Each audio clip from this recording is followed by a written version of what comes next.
setiap kebijakan itu dari dulu pun gitu ya, kalau terkait dengan UN ini kan terjadi perubahan-perubahan. Ada yang dulu UN satu-satunya kriteria untuk menentukan lulus tidak, kemudian UN menjadi sekian persen dipertimbangkan nanti digabung dengan nilai rapor gitu. Sekarang kan kita menggunakan model assessment dan tidak semua siswa di-assess gitu ya, ada assessment nasional itu untuk memberikan satu peta atau gambaran. Nah sebenarnya UN itu juga mungkin kita harus pertimbangkan apakah menjadi penentu kelulusan atau UN sebagai data dan informasi bagaimana peta kondisi pendidikan kita secara nasional menyeluruh gitu. Jadi tidak menakuti anak gitu. Kalau dulu kan UN itu pertama tadi yang membuat anak jadi stres.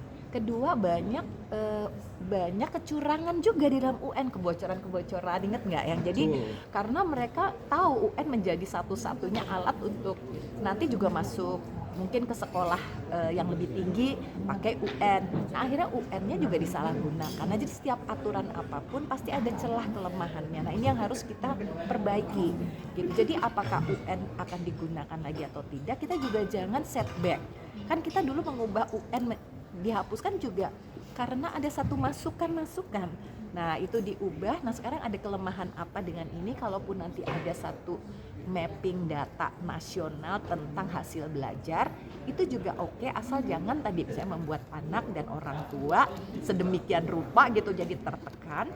Kedua juga banyak kecurangan termasuk sekolah gitu ya, melakukan pembocoran soal gitu ya, dan tentu saja nanti ini menjadi kajian bagaimana kalaupun UN diterapkan fungsinya apa dan bagaimana isinya apa yang ditesnya dan pemanfaatannya untuk apa, apakah untuk kelulusan atau untuk data pemetaan.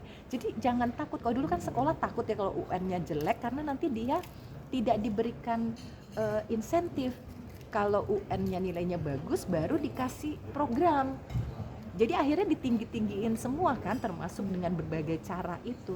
Padahal justru kalau kita tahu satu daerah kenapa UN-nya jelek di satu mata pelajaran misalnya, kenapa? Nggak ada gurunya yang kompeten, nggak ada labnya, atau apa gitu.